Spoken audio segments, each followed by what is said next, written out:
I think we should have opened up a tavern.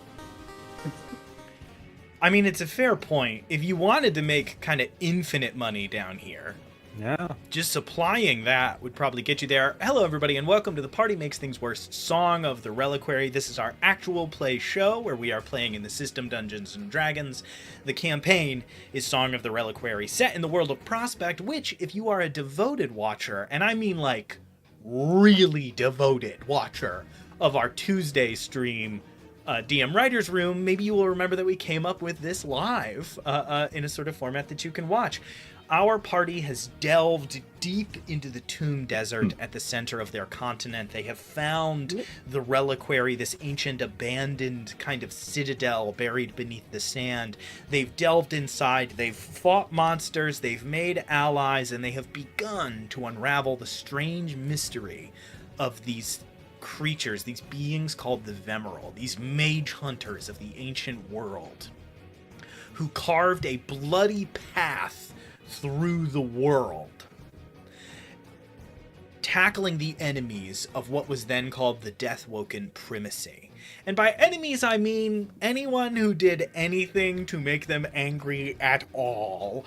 You've encountered some of their victims, many of whom are, despite it being ages well over the business end of 1,000 years, some of which are still alive, like Zariak the Seer, who you freed from a Bastille pretty much when you first arrived, and now, having gathered together with allies and dispatched of those who would not be your allies, you all have carved a path down into the belly of the Reliquary and are about to face off against your second Bastille.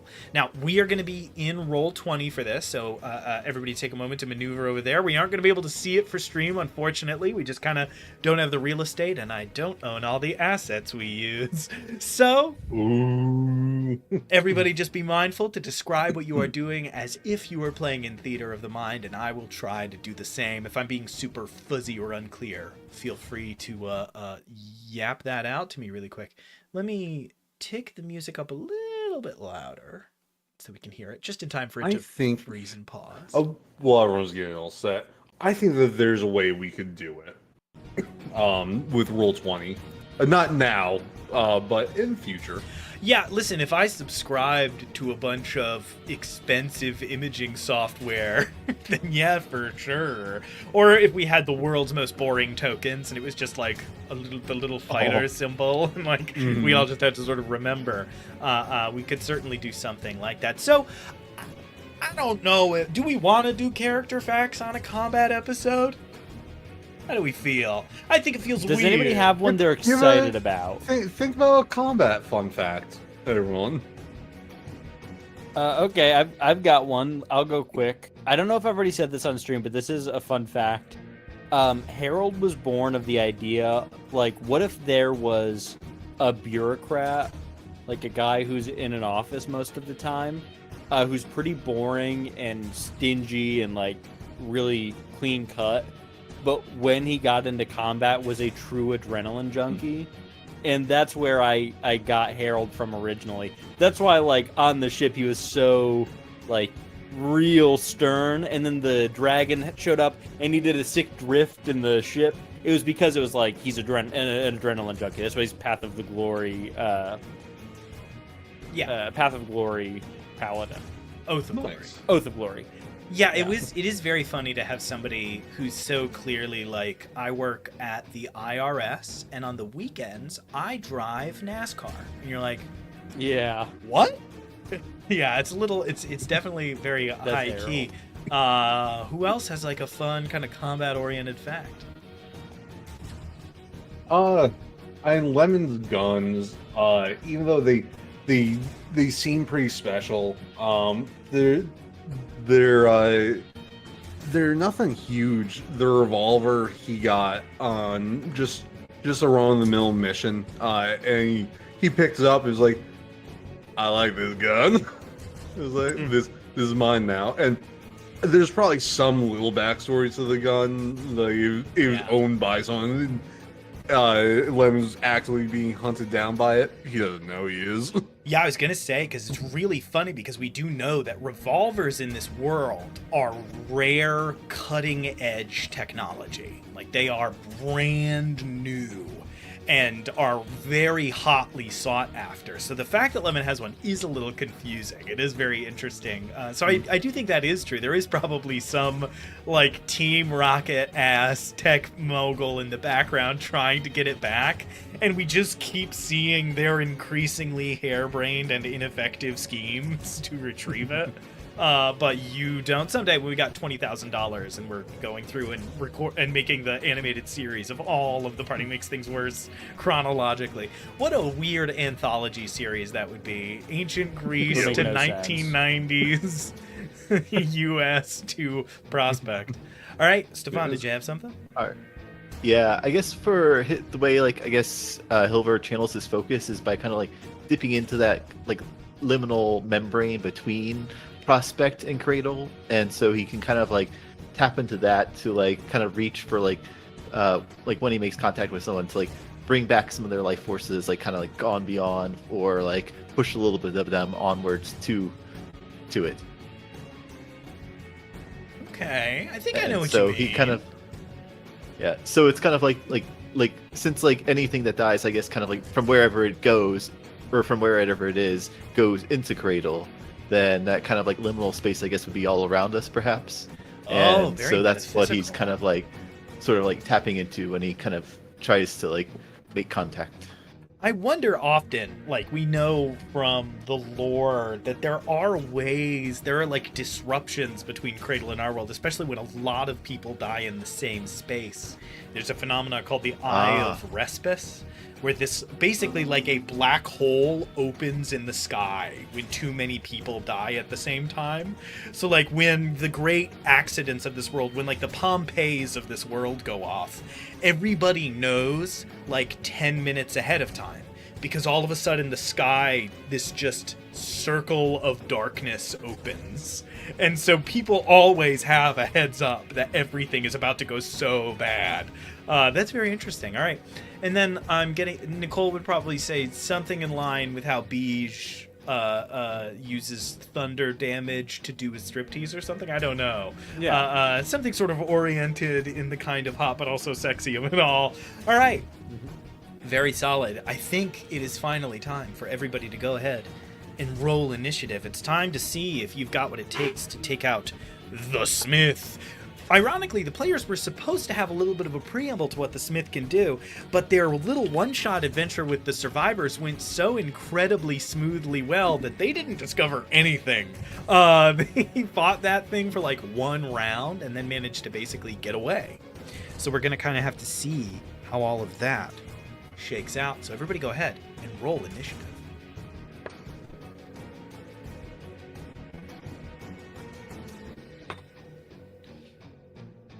That is an 11 for Harold. All right. Loads. Oh, it is looking slow. I got a 17 for Beej. 17, what's Beige's bonus? That's with the bonus. No, what is their bonus? Oh, +5. Plus 5. I got a 22 for Lemon. Dang. It's nice having a +8 initiative. It really Wow. is. All right. It's and- super nice because my last like 4 characters all had like 2. Yeah, that's Oh. tough. All right, and Hilver. Yeah. Well, I have a +4 and rolled a nat 1, so I've got a 5. 5. Nice. Okay, good. Hopefully the nat 1s are done for the evening. I hope so too. That would be very good. All right, let's see how this all shakes out then. So, what you all saw last time, you breached in through the door into the cathedral, this massive black stone structure, and L43 Acquisitions, the drone from up above, sprinted on ahead of you, revolver in one hand, sword in the other, and just started to cut their way through the creatures that had built up defense here, trying to keep anybody from extending this far down. You've been constantly chasing these things that you now know collectively are called the Votai. They are the many servants of the Vemerald who have twisted themselves into shapes that they see as more befitting their master's glory.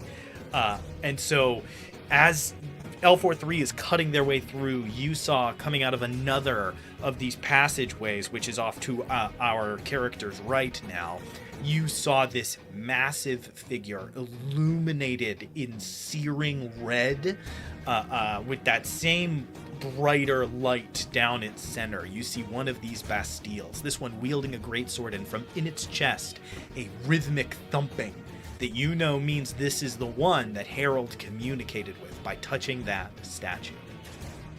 All that being what it is, if we turn our attention here, I will ask everybody to position themselves where you would have been near the entrance, right? But everybody should be within maybe 1 or 2 squares of the entrance. As you all are stepping through, that creature is about 25 or so feet off to the right-hand side, standing next to one of these great pillars that is holding this large central section of the structure we call the cathedral open. You can see the sort of unearthly blue light cascading off of the walls, and in the center of the room you can see this line of what look to be like stone mausoleums, 4 in total between each of the pillars. This sort of hulking figure is approaching you with clearly murderous intent. And I'm going to ask just one more thing. I have a bunch of stuff hidden on the GM layer. Can you not see? Is there a bunch of weird stuff, or do you only see the Bastille? Only see Bastille. Fantastic. I just want to make sure that was working. Okay, cool. We're still pretty new to using Roll20. You mean so, the 50 zombies? Yeah, can you imagine? I think I see something. What is that exactly? That, describe it in great detail. Okay, cool. Good to know. All right. So, with all that being what it is, and all of you being prepared, I assume, for what comes next, up first in initiative, unsurprisingly, is Lemon. Lemon, as you are looking across the space, you do see sort of your many allies kind of arrayed in front of you. And this hulking creature on the other side. It is large. It takes up a 10-foot by 10-foot square and is easily 12 or 13 feet tall. It is titanic in shape. It has this huge greatsword sort of over its shoulder. Curiously, if you remember, the Oracle's weapon disappeared and reappeared as it swung it. This does not seem to fade away in the same way, and this creature is just sort of lugging around this hunk of iron. What do you do? Oh, and an important note. You see that its entire chest radiating out towards its arms, but not quite reaching the forearms, is glowing bright red, like the iron is almost superheated in its chest. Gotcha. So that's not scary at all, no. And the blade is comparably dim. The blade is just cool iron. Alright, instantly, Lem's going to cast Magic Weapon as a bonus action. Bonus action, I love it. Yeah, I love that. It's a bonus action. On his revolver. So. You all watch Lemon spin the cylinder of his revolver, and it begins to glow and alight as it magically enhances the weapon. Buddy, I thought we were gonna bring the party. You are the party. And I'm going to just unleash hell on this man. I'm just checking one thing, see if it's a bonus action.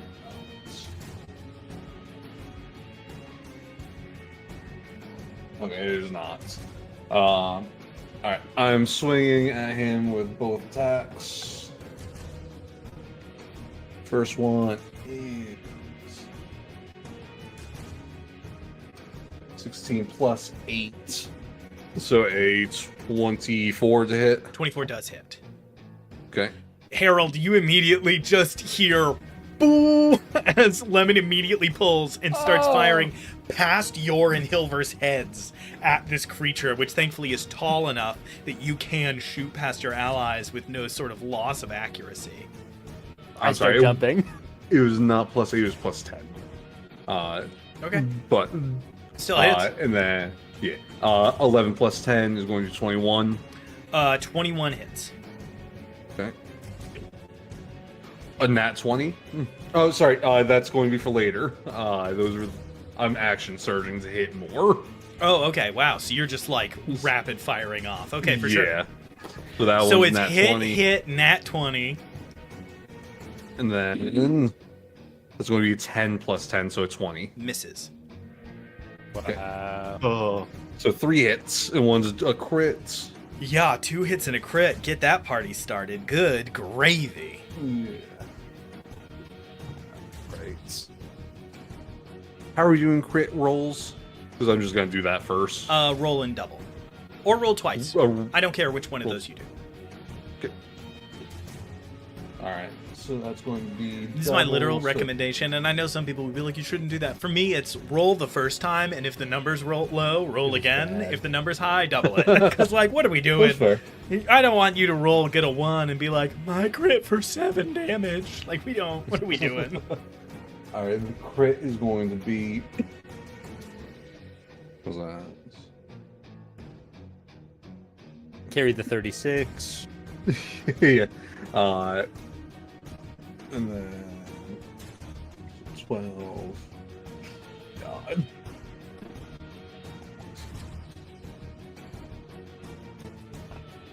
So the crit hits for 40 damage. Okay. And then the other ones.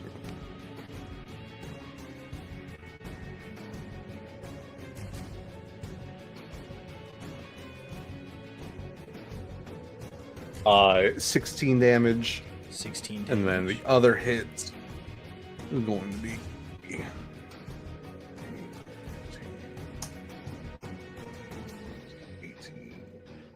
23. All right.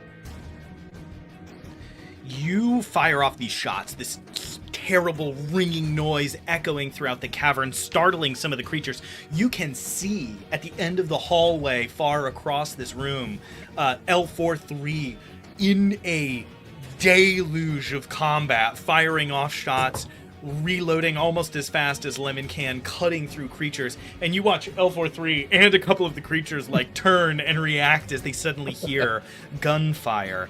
You do see, however, that as these bullets hit into the body of the creature, almost before they manage to hit, the incredible heat coming off of its body makes it seem like they almost soften, and as they strike, they don't quite seem to strike for full damage, unfortunately, Even with it being a magical weapon. even with it being magical. Ooh. They strike. I tell everyone that. Lemon, observing this, barks out to everybody that with its chest glowing this incredible heat, it seems to not take full damage from at least physical damage, which is bludgeoning, piercing, slashing. All right. Yes. Lemon, that is action, bonus action, action surge. You have your movement. Would you like to do anything with it? Yeah, I'm backing up from it because I know that thing's gonna be upset. Yeah, probably not going to be too happy Dude. with you. All right, and so you all I'm just going over watch Lemon this kind of start to way. backpedal a little bit, creating a little bit more distance. Very good. Okay, up next is Beige, who I would describe as kind of problematically close to the creature. Beige is only about 20 feet away, although they are kind of standing behind a pillar, able to see from the space between it and their hound, Veda. They are able to see kind of the edge of this creature and so still interact. What do they do?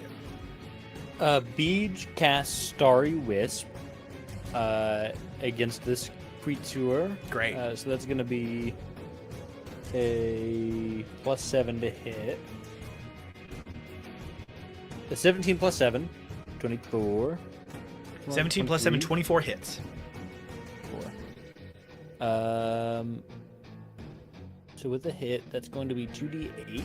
2d8, Roll love to that see it. here. You all watch as Beige, sort of ducking around the pillar, sings a note, blows a kiss, whatever Beige is doing these days, and this Yeah. radiant blast kind of streaks across the distance into the creature. And that's 12 points of damage. 12 points of And damage. then Beej runs behind the pillar further to the left. Okay, Essentially the same spot here, but all the way over. great. Here, I can give you control of Beach very quickly. Cool. There you go. You now have control over Beach. Yes, you watch as Beach kind of throws this, turns around, runs, and creates some distance as well. At the end of Beach's turn, the Smith is going to use its first villain action. You watch as these shots streak into the body of the Smith, and then this radiant bolt strikes. You watch as the Smith raises this massive sword over its head, and you begin to watch as the sword glows, not red as if from heat, but white, as if with divine radiance. And as it does, you watch as spectral weapons sort of swirling in this kind of like glinting light begin to appear around the form of the creature. You see, let me double check here exactly what you guys are looking at. You see a halberd, this long kind of like two-handed spear but with a big axe head. You see a cloud, like a swarm of daggers in a small enclosed space, and you see a pretty meaty looking hammer, like a war pick almost, all conjure into being around the form of the Smith. And I'm going to roll one initiative for all three of those. Not what you want to see. I rolled absolute butt.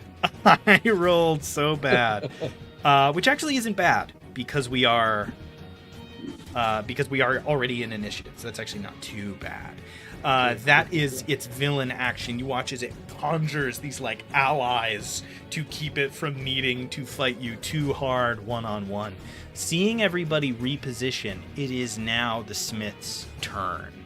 It holds that blade out, and you watch those weapons immediately spur into action. The halberd will fly 5, 10. It's not like that. 5, 10, Elongated. 15 feet, whips around to the side to be up in Hilver's face. You watch as that sort of swarm of daggers swings up into the space to be in the middle of Harold's, and the war pick 15, 20, 25, 30 actually begins to move around that pillar and then dashes 10 to get up in Lemon's grill. So quickly these weapons swirling in radiance swing around and fill the space around all of you. The halberd is going to swing for Hilver.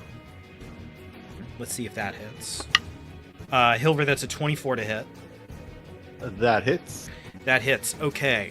You are struck for 8 points of slashing damage, and you are knocked prone as it swings out your legs, and you like fall and tumble onto your back.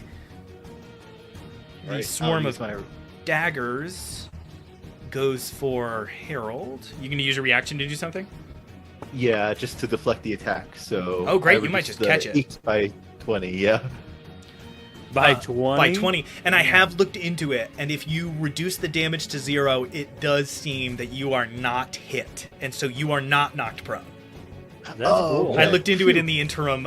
Previously, I had been ruling that you would get the effect, but not the damage. It does seem like it effectively no longer hits. So what That's you all crazy. see instead is as it swings, you watch Hilver just jump like over it, full Mario, like bling, over the top. As those daggers roll a natural 1, of course, to try to hit Harold. You watch Ding, this ding, ding, swarm ding. of daggers. Yeah, exactly. It's bling, ding, ding, ding. Like they all hit, but they're just all trying to find places to stab adamantine plate and can't find any gaps. One of them is like bumping into Harold's armpit, but there is another plate there. The blades start to Surprise. like look at each other like what the fuck? A little aggro in their own right, but that's okay because it is the Smith's turn. The Smith, which is glowing so brightly that it is filling like a 20-foot space around it with this heat, lumbers 5, 10, 15 feet. And thankfully, because it has a reach of 10 feet with this sword, it can still reach over the top and hit you guys. So you watch it sort of lumbering forward. You're still hearing that like thud, thunk, thunk coming from inside of whoever that gentleman is, that Goliath priest or cleric, trying Our to friend, break get their him way out. The smith is going to... interesting. It is going to make 2 attacks, and then it is going to use Heat of the Forge. So, let's start with those 2 attacks. It is going to go for... It saw Hilver jump out of the way. It's going to test the waters a little bit. It's going to go for each of you once. It's going to go for Hilver first. Because of sap, it does have disadvantage on its next attack. Okay, great. I'll do that right now. Nice. So, all right, that is with disadvantage, an unnatural 20. Does that hit? Yeah, that hits. Okay. Good try. Good try.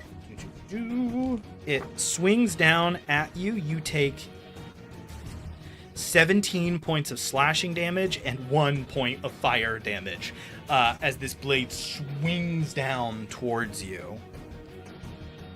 It streaks into the ground, looking a little bit angered, actually, as you almost dodge out of the way, but it kind of nicks across the front of you, not doing the damage it wants to do. Nick. Oh, Can I Yes. question? And I think it's true. Mm-hmm. You can use your bonus action in the middle. You could do like action attack, first attack, bonus action attack. Much in the way that you could like I'm split your going to movement. say yes. I've Yeah, I never just had. think I've so. never encountered it. I've never had it Yeah. come well, up either. it makes sense because if Spite's now taking bonus actions, then you would have to wait until your very last hit otherwise.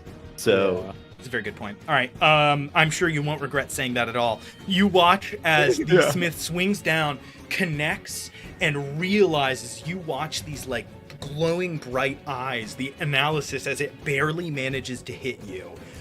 Holds out that sword, and you watch this brightly glowing red in its chest dims and cools, and the sword illuminates instead, glowing brightly as it swings around at Harold.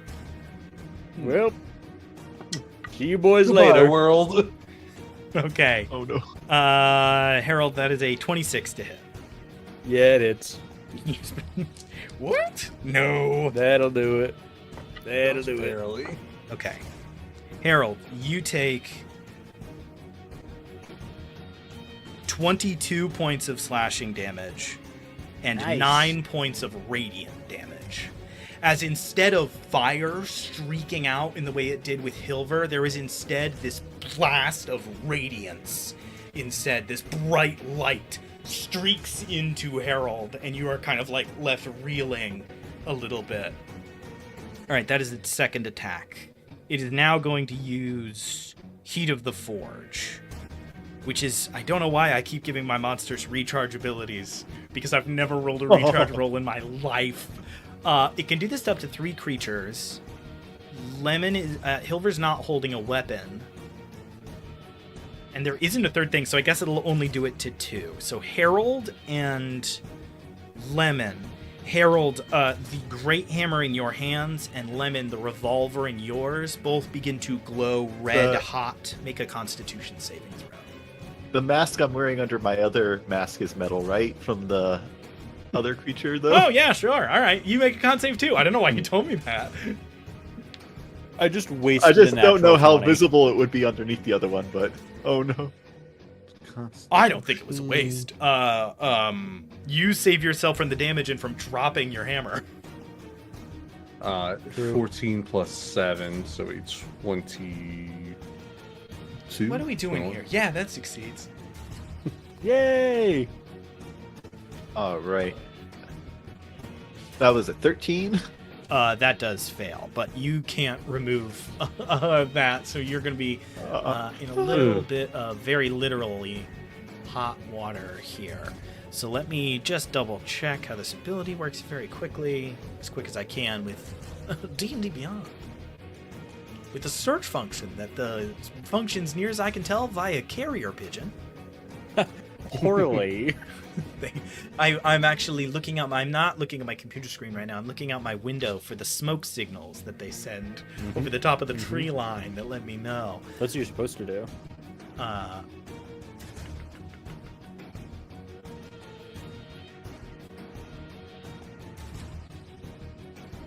Okay.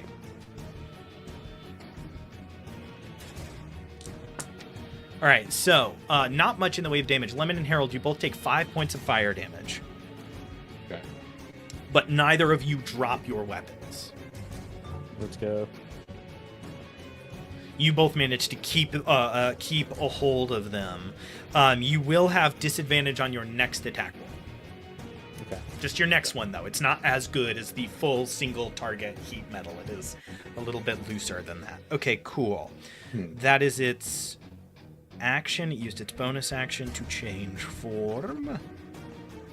Not worth using that yet. All right, that is the Smith's turn.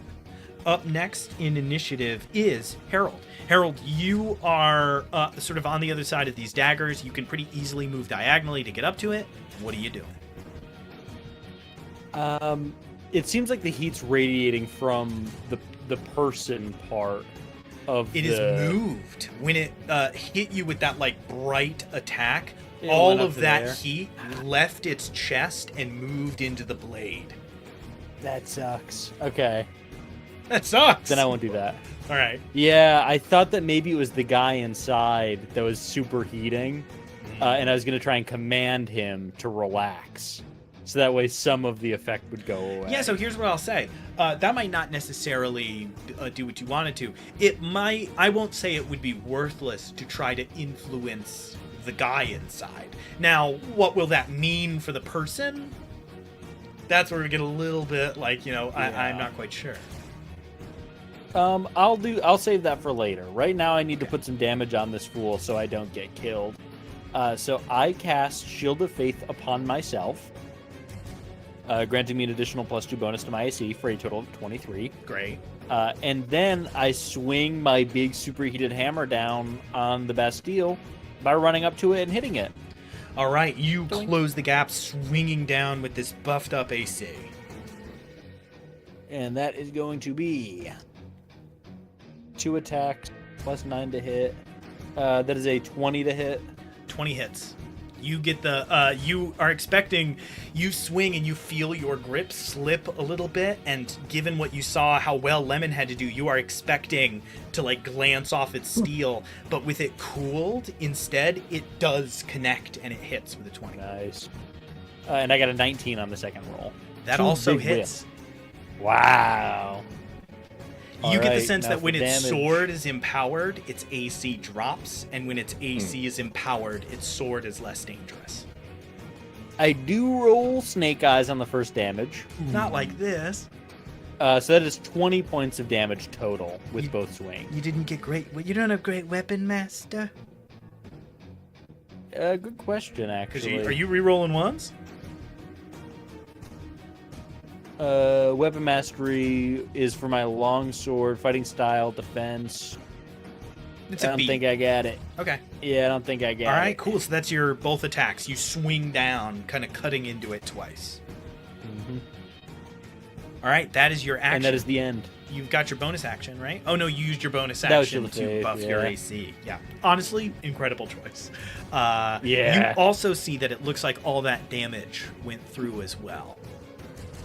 Nice. So it Okay. seems like you can hit it now. it really needs to choose between Aw. offense or defense each round. Okay. That is Harold's turn. Hilver, All right. you are somewhat surrounded. You've got the daggers on one side, you've got the halberd on the other, you've got this creature which you know can reach you where you are. What do you do?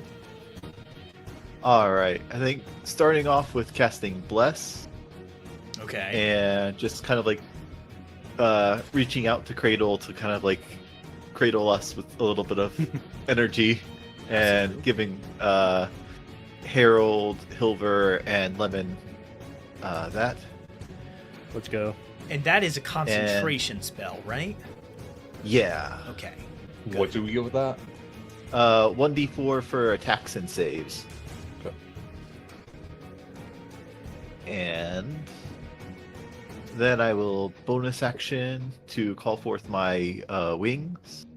Okay. Where are they on the thing? And I guess, action bonus action, I will kind of just stay here because I'm kind of surrounded by things. So I'm just kind of like softening my focus to like keep an eye on like all the kind of weapons swinging around. Okay, great. All right, so you cast out that bless. So who is getting that? Lemon, Harold, the and three, yourself? Yeah. Yep. Okay, great. So I'm just going to give everybody a little pip here on the map just that we don't miss that is true. I'm just going to give you this nice green circle so that we don't forget that we have those kicking around. I like how the minute we start, immediately the monk has like 4 status bubbles across the top of their head.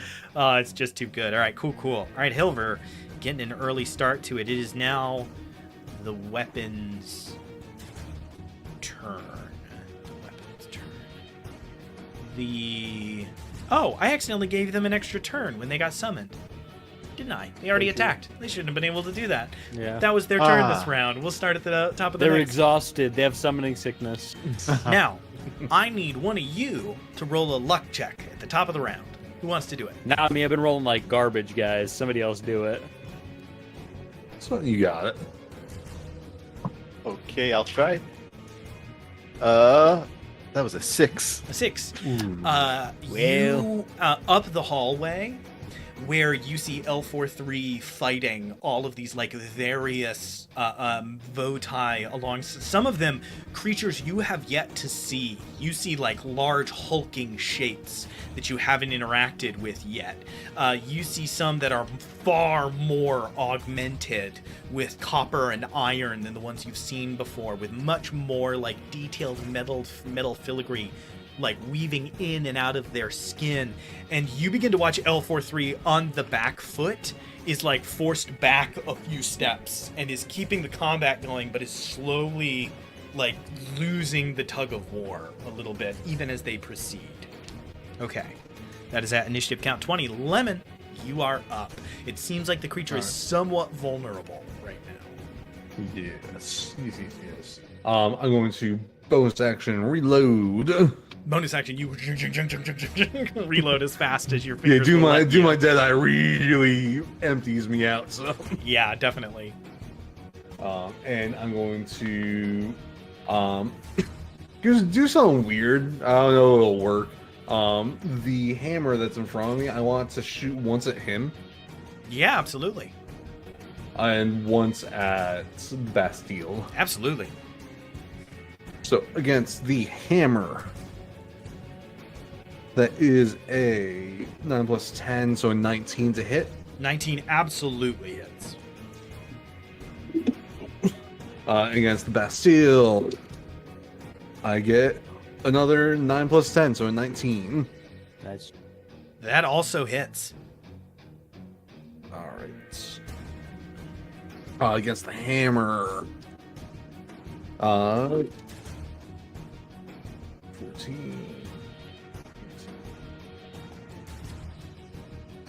22 points. Whoa! You fire, Almost and max. it was like a hammer with like a war pick off the back, like a pointed end. You fire, and you blast the pick off the back, and it is now just a hammer. Nice. Harold And appreciates then- that, because that was going to go right for the armor he was wearing. Oh yeah. And then the Bastille. Bastille. That's max damage. So 16, 18, 19. I exited out something. I don't know why I exited out. Never a good sign when a player is looking at the screen and their face goes white from having to change tabs. You're like, that's not good. Oh no, I exited out a tab I had, but I know why I exited out. It's fine. That is going to be. Oh, what was it? 16. So these shots continuing to ring out. The first one strikes the hammer and sends it spinning. The next one hits the Bastille. 24 points. 24 points of damage, and this seems to really sink in a way that the others did not. That metal doesn't have that pliability, and so instead you watch one of these big metal panels actually crack, and you can see light starts to leak out from this kind of spider web cracking from inside, and it is a bright fiery red. And you actually see some flames licking out of the interior, like whoever is inside is fighting hard to try to get out. I just yell, "Focus the flame!" Focus the flame. All right. Very good. Very good. Okay, that is Lemon's turn. Up next is Beej. Beej has a nice, comfortable distance from what is happening.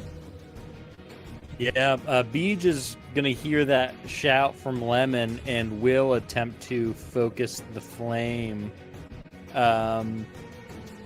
Hypnotic pattern obviously will not work on a flame. Shatter would be the best, but that's 60 feet. Let's see. Yeah, I think that would actually be a solid move. So, Beej moves.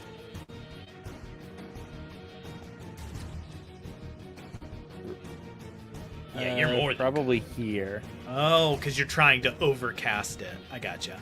Yeah. So Beej moves into a pretty precarious. Beej runs right by those weapons, that war pick and the halberd. But doesn't trigger their reactions by stopping there. Yeah. So is going to cast Shatter from that point. All right. And that is going to be...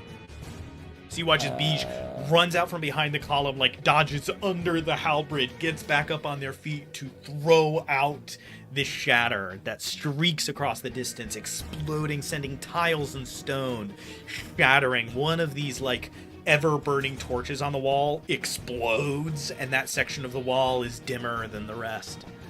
And then it's my save, right? Yeah, that's a con save of 15. And I think we're... So high. 26? Yeah, Beej is going to put it in a spot, so it's a 10-foot sphere. Is going to try and place it to catch the Bastille and the daggers. Sure. The Bastille and the daggers. Yeah, Harold will also probably catch the edge. Yeah. Is that all right? That's all right. All right, especially and because it's going to be... they are both going to have disadvantage on the save. Because they are inorganic in a way that you are Sorry. not. I do save. This is where Wow, we find wait a minute. out. The Bastille might have just failed. That's a 12.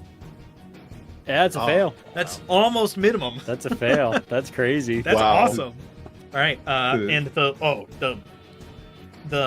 daggers fail so bad. The daggers fail so bad. Oh my goodness, I can't believe it failed. The odds on that are really unlikely. Really Nichols? terrible rolls again for the online roller for 16 points of damage. That is a max cast of 4th level. Ooh. 16 damage. That's rough. So say this is where we Out of a find out. potential 45. Go ahead. Oh, This is where we find out that Harold's actually inorganic. He had disadvantage. no! He put the body on. He's a construct, surprise. Oh yeah, I put the body on. The mech body. So funny. What's that green ribbon around your neck, Harold? No. Don't pull it. I will Even after say, we get married, don't pull it. there is. So I just got a Steam pop up, and I thought it was Spencer, and it wasn't. It was one of my other friends on Steam, and it was playing Magic the Gathering, and I was like, No big deal. Hey, buddy. I do honestly, I respect being in a big combat and being like, I could probably fit in a game of Magic between I can get a turns. quick arena game in. I could for get a couple sure. of turns in. All right, cool. So that is Beej's turn. I mean, no joke. That you watch 2 of the assembled daggers explode into dust and Nice. bits of metal. They are annihilated. There's like 3 left. So that did some serious damage. And you're starting to really chip away at the smith. All right, cool. With that, it is the smith's turn. The smith does not like the situation that it's in. Let's, 1 second, let me fail a recharge check really quick. Yeah, failed it. Okay, cool. Truly impossible. I don't even know why it's a mechanic. And I love it. I give it to so many bad guys. And it's for no reason. All right. That is its turn. It is going to stay in attack mode. It is going to take its attacks. Now, I'm sure it was intentional, Harold, but you've put yourself between it and Hilver, so it would have pretty major disadvantages on attacking Hilver. So it is going to go for you 3 times. Yeah, that's life. 3. Actually, I got a shield up. 2 shields. Your shield and the other shield. Lemon. Yeah, I got double shields. Actually, I don't wield a shield anymore. Oh, right. Because I'm two-handing my big hammer. God, Mental shield. Lemon Yeah. was Since it's a big hammer, could you like strap shields to the either end of the hammer? Just I will pull it say Bastille does have disadvantage on its first attack. out. Let's does. go. Its odds of hitting you aren't great, but it is actually going to take 2 attacks against Harold, and then Oh, this is tough. It does have a ranged attack. Would it be a disadvantage because I'm up in its grill? It worse than disadvantage. It would give Lemon a +5 to AC because Lemon has 3/4 cover. Hilarious. Because there's 2 creatures. Why in do the I way. have? Oh god. Yeah, well, just whenever there's creatures in the way, this is a rule that nobody remembers to use. So if you have half cover in D&D, you get a +2 to your AC and Dexterity saving throws. If you are behind 3/4 cover, you get a +5 to your AC and your Dexterity saving throws. It's just no one remembers that. What? Because he's so high up, he sees over. I don't know why you're arguing to make it easier to hit you. Yeah, I Harold's think doing the big like puppy guard. I think it's jump going up to. and I think it's down. just going to go for Harold with all 3 attacks. All right, Harold. That is a 24 with the first attack. Hits. All right, that is a 29 with the second. I just threw a Hits. dice across the room. And that's a 30 with the last. Damn, they all hit. Got by my shield by 1. All right, Oh. let's see what these damage rolls look like. Hopefully less than 36 total damage. That'd be really cool. 19 Maybe from the 35 or 19 34. from the first. All right, not looking super good for good old Harry here. 12 from the second. Still alive? I actually did roll quite bad. There's no 18 way. from the third.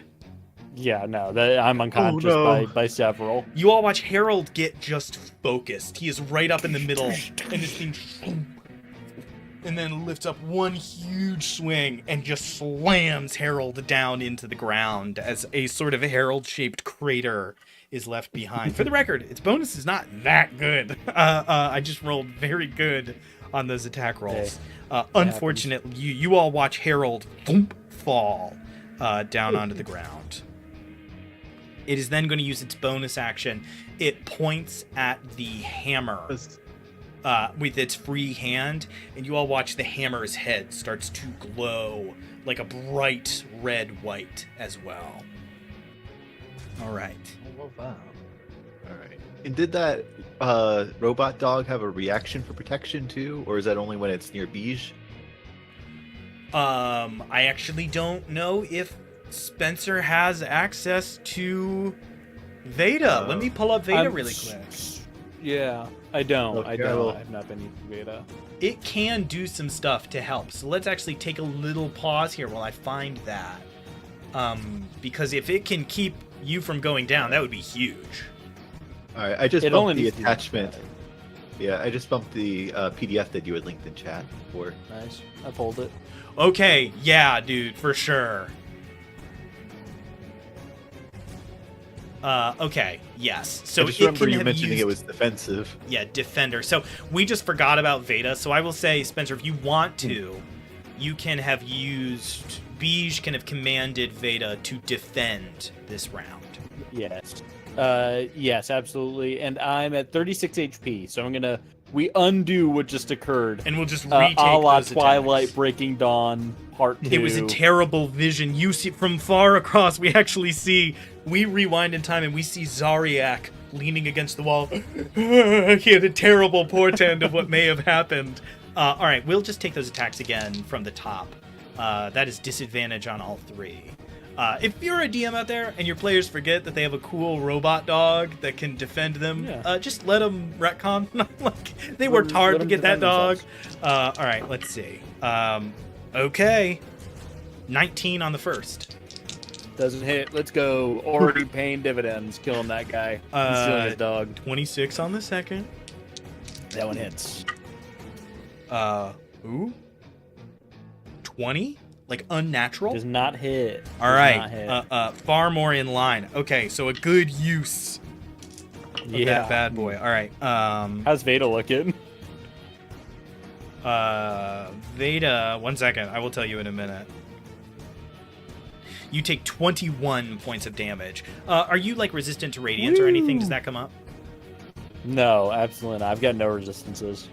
Veda does not take those hits. Veda just imposes disadvantage. So the entire it goes to swing down, and you hear from over your shoulder, Harold, which is very funny after you called the dog creepy like 100 times last round. You just see a blur of movement, and Veda leaps up and bites its arm and starts like flailing its legs down onto the ground, sort of pulling it off its weight. It whips around, knocks Veda off, slams down, gets an attack through, just for Veda to then jump on its back and start like biting at the collar of the maiden and pulling it back so it misses with the third swing. Good dog. All right, it still uses its bonus action to empower that hammer. Okay, cool. That is its action. That is its bonus action.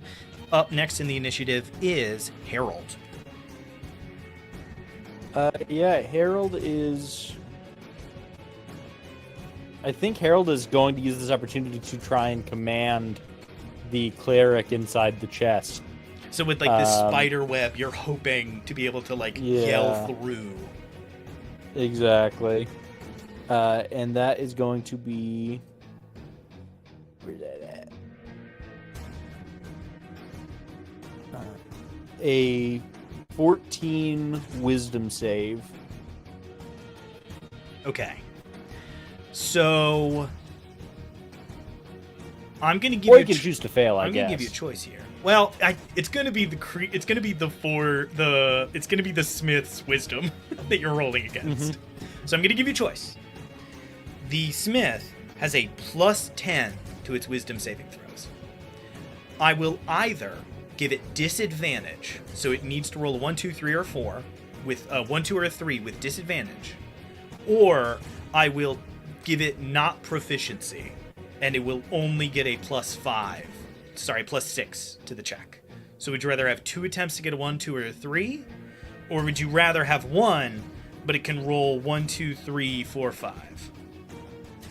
What feels luckier? We're putting it all on black. We're doing one roll. Take away his proficiency. Okay, so he has a +6. Google, take away this guy's proficiency. So you need a 1 through 7 on this roll. Oh wait, here Yes. I've got a different die for the cleric. Oh, it's gonna be a 6. Don't worry, guys. Oh, it's worse than that. It's a 4. But so what? Wow, so 4 is right let's next to the go. 18. It rolled, stopped on the edge between 18 and 4, and flumped over to 4. That's crazy. Luck be a lady tonight. People talk about that on streams. I've never seen a dice actually go like, All right. Wow. What command do you issue to the cleric? I would do something like sleep, but sleep exists, so we can't do sleep. So I'm going to yell, relax! Relax. Okay. Interesting. Relax. You watch... Oh, I know exactly what happens. What am I talking about? You watch as this creature begins to like move a little bit more laboriously, and without its chest beginning to glow, the glow of the sword snuffs out. Yeah. So it currently has neither bonus. That's If its nice. turn comes, when its turn comes back around, it's going to be able to reactivate it. But for this round, it's not especially good at attacking or defending. And then I think I need to check this. This might be a bonus action. Oh, as a bonus action, yeah, I go ahead and rip 30 points of lay on hands on myself. A good move. It's a comically good move. You just don't know why. Oh, good. So I'm looking pretty good. I'm up to 45 again. Great. At the end of your turn. Okay, cool. The Smith uses its second villain action, the Stolen Flame.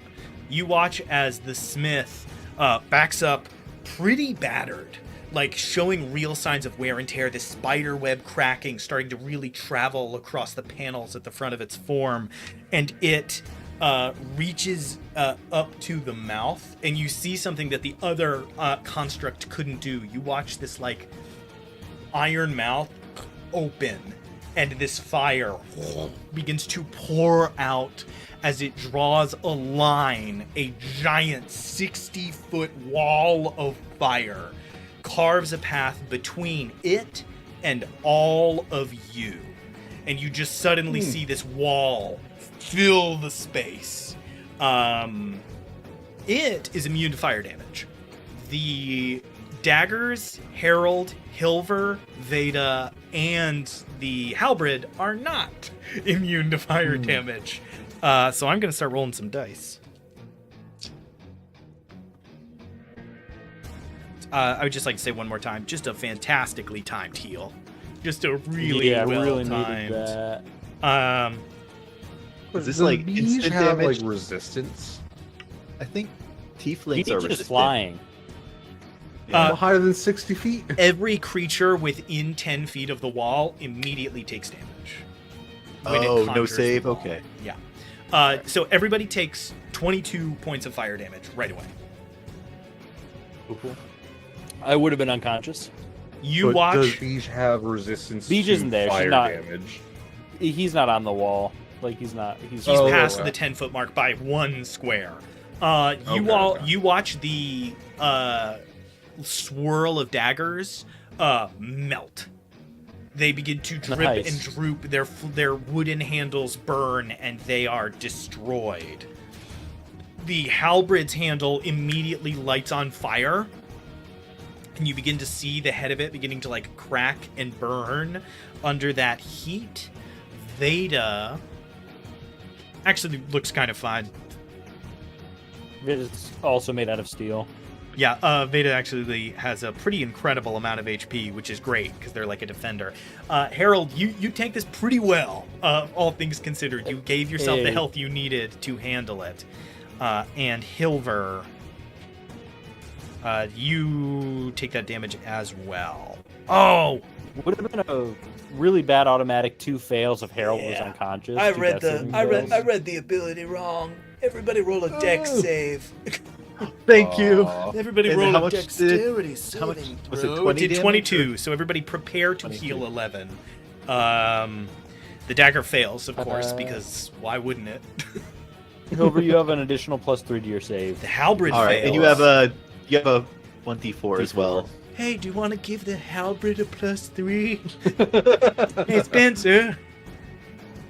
No, Little this time. buddy Halberd here. Do you want to roll for Maybe Veda, next or do you time. want me to roll for Veda?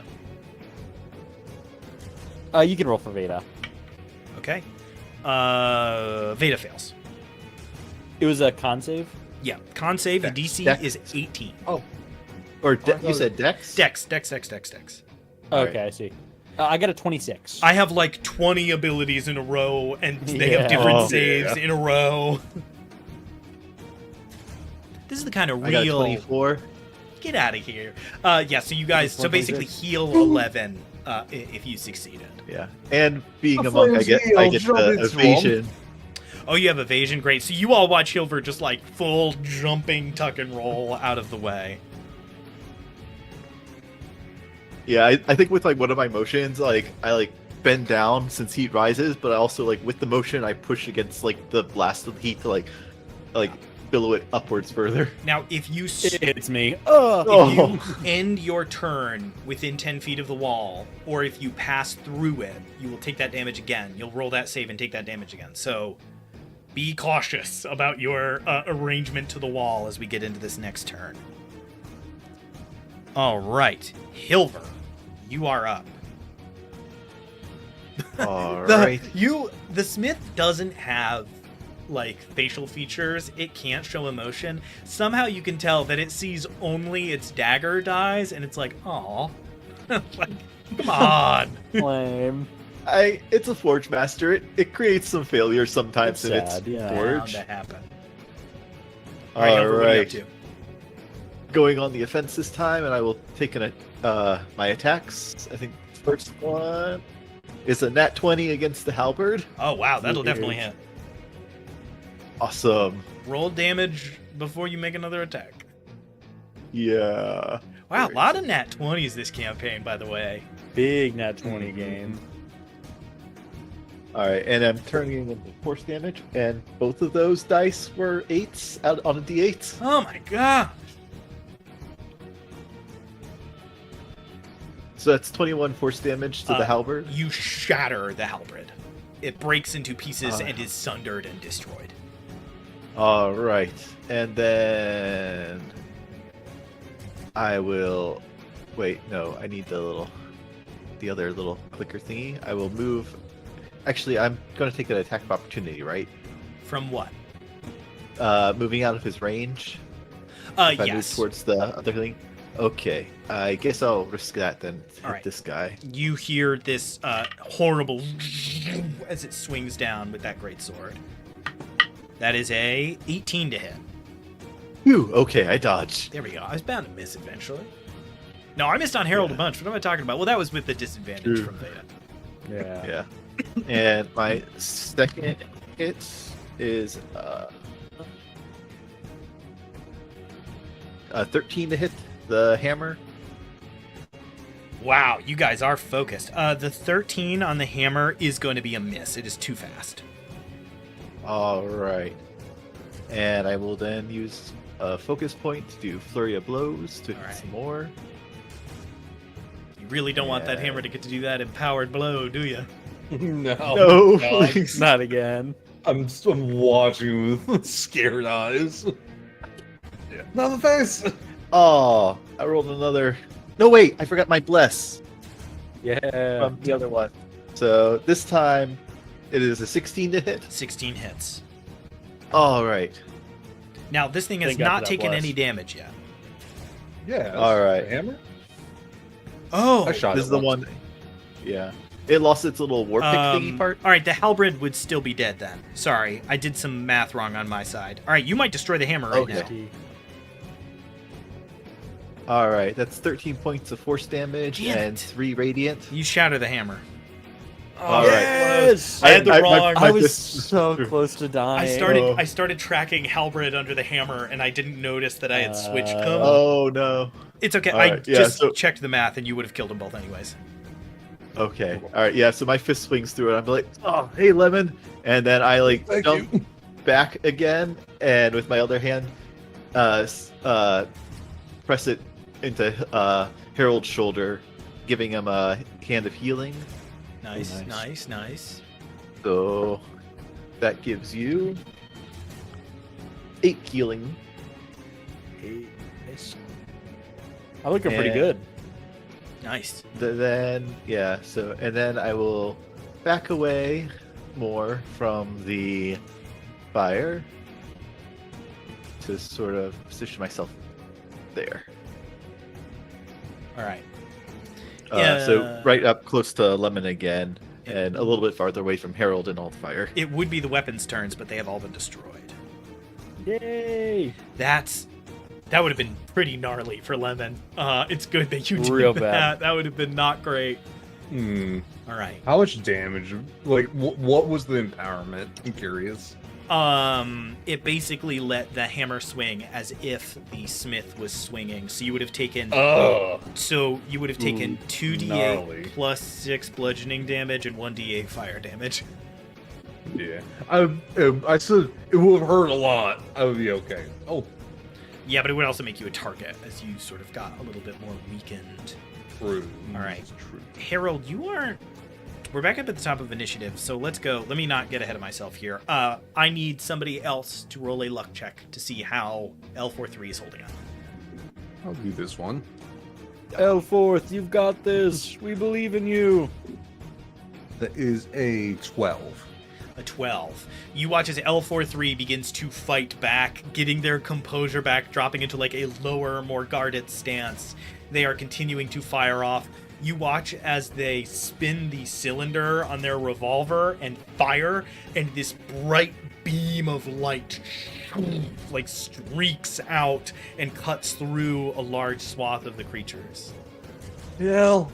Can I have your gun when you're ready? No! You know that? You just hear no ring out across the distance. This is company property. All right. said he wanted to give it to me. Lemon, that's your turn. Okay.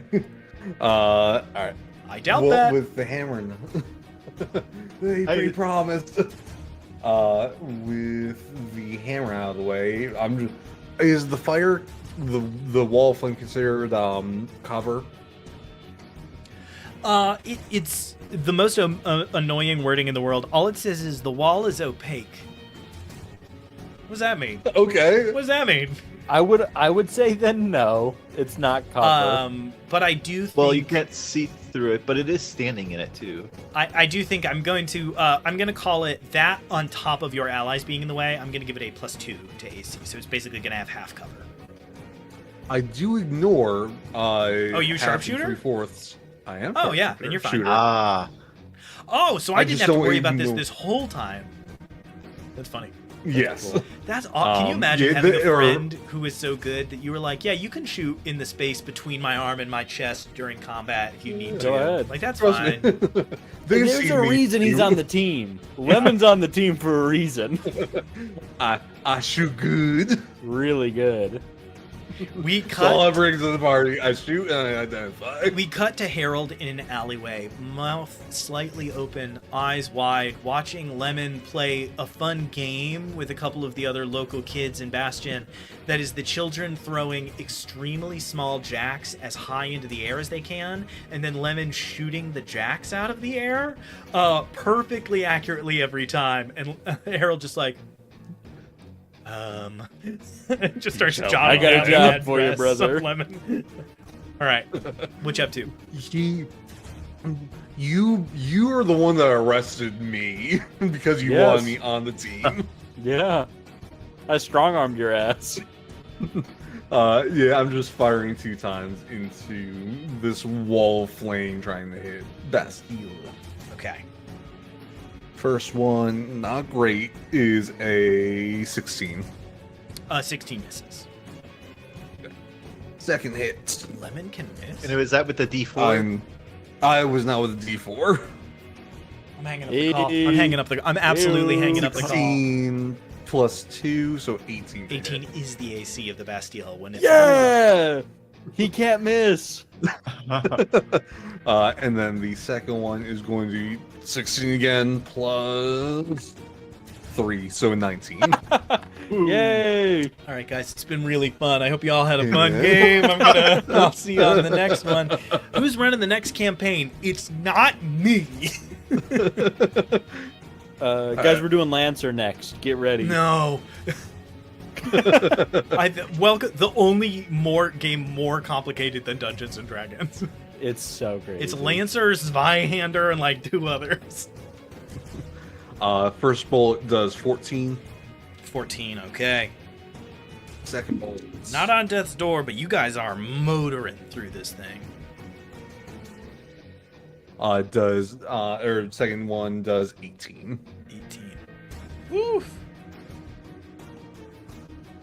And I'm trying to shoot into the hole that I've caved. I just forgot how to do math. Those 8s are tough. I got it. When I'm in doubt, I just start using fingers. All right. You gotta. I have to believe in myself enough to believe that I can do it. All right. Great. That is Lemon's absolutely devastating turn. It is Bij's turn. Beej is still kind of up in, but was protected by the slaughter of the weapons. So Now he's that gonna would have take been this a gnarly opportunity- turn for Bij. That would have been a toughie. Mm, Yeah. I He's definitely feel going to great use- about conjuring the wall of fire where I did, and don't regret it even a little bit. Yeah, no, I totally think that's true. I was I'm surprised. double I thought it was checking going to now. go through us instead of to split the party. But I guess maybe it's the way it orients itself. It's entirely possible that the DM just saw a wall and went, I know where walls go. That's good. Between you and bad guys. Beej casts Dispel Magic. On what? So that on the wall of fire. Oh, yeah, it just vanishes. Whoa! Nice. So you all watch this fire just disappear. And then as a bonus action, I think Beej would probably give Harold Bardic Inspiration, so Weird. Harold's going to take that Bardic Inspiration. What are Thanks, the odds? Beej. You're welcome, Harold. All right, cool. So Harold gets that, and that wall of fire vanishes, and that is a big dispel. That is a good dispel. Yeah. And Veda is going to be on defender duty again. Okay. Oh, all right. So Veda uses that defender action. You can only use that 3 times a day. So Worth it. I had to check a I've rule learned to be really less quick because that is a reckless. retainer from the like strongholds and followers / flea mortal system. I think you might only be able to use each ability once per combat. Let me double check. That makes sense. In that same, just so that we don't spend forever on that. So that would be Bij's turn, and then it would be the Smith's turn. So while I look this up, I will try to also do the Smith's turn, so that I'm not making you all just sit here while I look up rules. Okay, let me click retainers. I guess the first attack, no matter what, still has the disadvantage from Lemon's guns. Yeah, definitely Yeah. does. It sees that Veda is going to. No, that doesn't make it. It's not going to go after the dog that hasn't attacked Veda's it. got its paws down and its butt up, tail wagging, and playing. All right, mode. so It doesn't unfortunately, feel I guess I do have to just wait and look up how that works. Hey, it's So all I good. am sorry. Let's just take a quick look here. For those of you who don't know, we're using the retainer rules from MCDM, including a bunch of the sort of surrounding features and abilities that they can use. Number of times per day. Additionally, if a retainer signature. opportunity to the show with no, I'm naming it ad break. Everybody subscribe and like the channel if you're liking it. If you're on Twitch, follow us. We're going to partner soon, or affiliate. We're going to affiliate soon, not partner. That'd be crazy. Go to Drive Through RPG, itch.io, YouTube, TikTok, Instagram. You can find us on all those things. Like our stuff, buy our stuff. Thanks for hanging out. That's ad break. Back to Ethan. It used to only be once. Yeah. Oh. And so in that case, it doesn't want to deal with that and is going to attack Veda. Oh. Sometime. Hey, we can take Veda's head and put it on the body that we stole from the guy. So We're going to have a real serious chat off camera. That misses. First attack does miss because it is, I think, vexed regardless because it got shot by Lemon. All right, second attack on Veda, 30 something. No, 28. So it still hits. And third attack also against Veda, 24 hits. Woo! 2 hits is not going to be good. It's going to be approaching 40 damage. I know, I've got Veda's tracked over here. If it is, Veda has 34 health remaining. So, So that is 24 damage from the first. If I roll... Oh, no. Veda's unconscious no matter what. I'll still roll, though. Okay. Cool. Veda goes unconscious. It swings down once, No. digging down into the ground, and then slams up with the second attack. Veda bounces off the pillar down onto the ground, and it slams down into Veda on the ground, and the dog lays still and inert. Creepy dog, no! Veda is in death saves. Okay, that is its action. Bonus action. At the end of its turn, it finally can take its form again. And its chest glows that bright orange red. Its AC buffs back up, and it is resistant to physical damage again.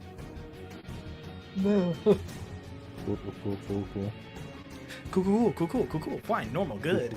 All right, that one turn of it, though, that was a good move. That thing was... Yeah. you really it cooked was. its last turn. All right, Harold, you are up. Veda is unconscious, and will be making death saves at some point. What do you do? Yeah, Harold is jumping it, and he's gonna do thunderous smites whenever if he lands an attack. Nice. Okay. That's a 19 plus. Where's my to hit? Plus 9 to hit. 28 hits. Can you imagine? What are we doing? And not then a Tiamat. 22 to hit. 22 Strong as also Tiamat. hits. Good rolls, man. Dang! All right, on the first one, I'm going to be burning my spell slate with a thunderous smite. And I Use need my you bonus to action. separate out that damage for me, because it's going to have the physical damage, Yeah. but not the thunder damage. I see. So Thunderous Smite is going to be... You can't upcast Thunderous Smite, so it's only a first level spell. Huh. First, I'll roll my normal damage, and I'll roll Thunderous Smite afterwards. Yes. Normal damage for both attacks is a total of 23 points of damage. Okay, half down to 11. And then... You all hear I this am going to roll terrible, my- cacophonous, this crack of thunder come from this swing as Harold swings with this massive two-handed hammer down. It lets out this terrible, thunderous ringing, and then he swings up again into the chest, that spider-webbing fracture continuing through its plates. And that is 7 points of damage. And I needed to make a strength saving throw of 14. Okay, pretty good odds, but it has a +6. It's not great. It's not still relaxing, unfortunately. It's still chilling. 5, 11. He is knocked with this Thunderous Smite, so it's on the second attack. I swing once, bang, and then uppercut swing, and it gets knocked prone and 10 feet away from me. 10. So this thing, you all watch Harold Bang. knock a 3,000-pound iron golem construct thing, and it just destroys. It leaves a crater in the tiles as it falls backwards, destroying the floor. You watch one of the doors behind it. You can see doors leading into a hallway behind it. One of them opens, and you see a skeleton with a bucket and a rag, throw the rag on the ground. Just so mad. Harold, It's the masonry tools. Harold yells out, "And that's for killing Beej's weird, creepy dog." And he looks back and gives a thumbs up to Beej. We look back through. We see one of the skeletons with a big bag of Quikrete. It's walking down the hallway, getting ready to do some repairs. All right, good stuff, Harold. Wow, great. You do still have your movement, and you can move if you want. Do you want to? How's everybody else looking health-wise? As a matter of fact, Beej is looking great. You guys are all good. Since I was able to dodge the fire with the dex save, I'm at 48 out of 59. Yeah, only Harold. Pretty good Harold, here. you've tanked 100%. You and Veda have taken 100% of the damage of this combat. Harold is going to interpose himself between the construct and Veda, but he knows that the construct has reach, so that means he's just walking right up to the construct again. Okay. And so we'll be standing there as it stands back up. Okay. Cool. That is Hilver's turn. Starting now? Yeah. All right. Yeah, definitely. What did you think I meant? That is it's the end not- of Hilver's turn. Yeah, it just sounded more finalized for me. So yeah, I am. Can you imagine if I just was continuing- like, Hilver, no turn this That's it. round. The monster's dying too fast. Yeah. Up next. He's so funny. I'm just like, what is it? Like a charisma saving roll? See the awe of the thing just get launched. I'm just like, oh. Wow. You're stun locked. Yeah. All right, yeah. So I'm running up and I am punching it with force. Okay. So, Beat its ass. all right. 26 plus 4 for the first hit. Yeah. All right. What do you think? And I will use a focus point to also do necrotic damage. Sure. If this thing had shield, you don't think it would have shielded by now? Yeah. All right. Last ditch effort. So that'll be. Make sure you Alright. separate out the damage, unless it's all Yeah. necrotic now. No, the force damage is Oh. 7, Doesn't matter. and the necrotic is 7 too, as well, and it takes 3 radiant damage. Nice. All right, you guys are really tearing into this thing. Plates continuing to kind of spiderweb and crack. One of them breaks, and you can actually see a little peek of skin from the other side. You can see gray skin with these running rivets of red. Not rivets, rivulets of bright red. You see the Goliath that is within the creature. You can just catch some glimpses. All right, second attack now. Okay. All right. Ooh, rolled another 18 plus 8 for 26. And I will use d8s instead of d6s this time. Okay. Nice, good idea. Yeah. And I still rolled, I rolled 2s on the d6s and then a 2 on the d8 here. So that's 7 more points of force damage. Okay. Sometimes Boone just wants you to roll 2. Yeah. Doesn't matter what you roll. Could be a D100. And now I will use one more focus point to do a flurry of blows. Oh my gosh. For 2 attacks. And one of them misses. The other is a dirty 20. Dirty 20 misses. Bless for 21. Hits no matter what, yeah. Okay. AC is 21 when its defenses are empowered. And just as a hint, its defenses are All probably right. going to be empowered for the rest of the fight. Yeah. You all have proven to be dangerous. All right. So one of those will hit. That'll be finally an 8 on the d8. 8 on the D8. 13 points of force. Yeah. All right, it is going to use its reaction as that 13 points of force damage strikes into its chest, and that reverberation goes across its armor. You watch as in the kind of like trace element lines in its face, you watch those lines begin to glow brightly. It All right. still takes the damage. All right. And it is poison. I think if it can suffer poison, it's poison from the hand of harm. It cannot be poisoned. Okay. It's a big metal thing. Yeah. Alas. All right. Rust. Power word rust. We got a rust monster into our party when you weren't looking. This thing looks desperately injured now, on very much its last legs. Does anybody remember how we saved the last guy? Harold, We disabled the thing stopped being operational, and then we kind of like carefully opened it up. I think there was a button or something. Harold. This thing is gonna. You look injured still, right? I'm not bloody. I'm not even halfway to unconscious anymore after all the healing. Oh. I'm at 43 out of 68. I'll say that straight up. Which of the two of you looks more hurt?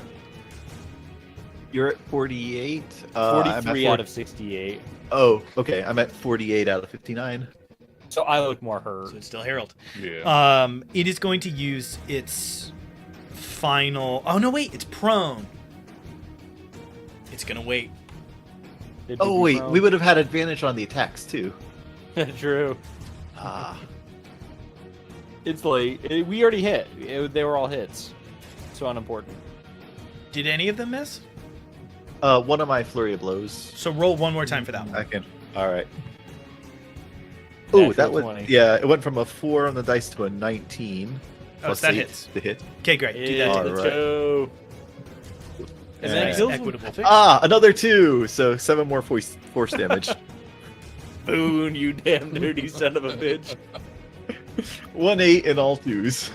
It's a good sign you've given a monster enough HP when your HP tracking column goes down and then starts to go sideways. Oh, yeah. Like you ran out of down and started having to go across the bottom of your sheet of paper. All right, cool. It's like a game of Snake. Yeah, you are endlessly just flurrying these punches. You all remember Hilver having a bastard of a time trying to hit the Oracle. Something has changed in the few days you have been here as Hilver is throwing these devastating punches out. All right, cool. Back up the top of initiative. Spencer, roll a luck check for L43 acquisitions. Roger that. Oh, I dropped my die. Not like this. Oh, no. That one. That's 2 Even though it's fails. pretty good. 16. 16. All right, that is another success. All right. You watch as L43 begins to push down the hallway. He has cleared a large space and is starting to make his way around, and you can see that it opens up further inside. We see what we saw earlier in our kind of vision, where we got to see not Lenord, that's from our home game, where we see Calhoun Miller pushing his way. We saw him like creeping by all of these like really labyrinthine hallways. You see L43 starts to make it to some like really squirrely passages and might be able to lose those monsters, the Votai back there. All right, Lemon, it is your turn. We're getting pretty down to the wire here. What do you do? Down there. Looking pretty bad, huh? All right. Yeah. So I don't have a whole lot of spells that'll help per se. Just blast. Yeah. Yeah. I'm just. You got a spell, it's gone. Yeah. Power word shoots. I mean, you're not wrong. Yeah. I'm just thinking if there's anything. I don't think so. So yeah. Yeah. I shoot. Oh my god. So that is a nat 20 for first shot. Okay. All right. And then second is a 22 plus. That hits. Yeah, plus a bunch. All right. Roll damage. We're getting down to it now. All right, for the crit shots. All right. It's gonna be close. Gonna be... So that's 8, 16.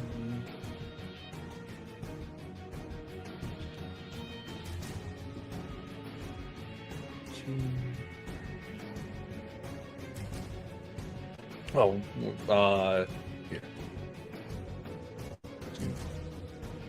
And then that's going to be 27 points of damage.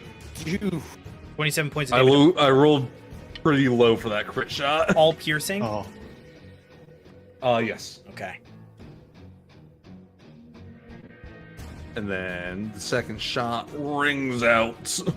All right. A little bit better. I've got some wiggle room left, so don't worry too much. It's not that close, but it's close. Yeah, okay. That's going to be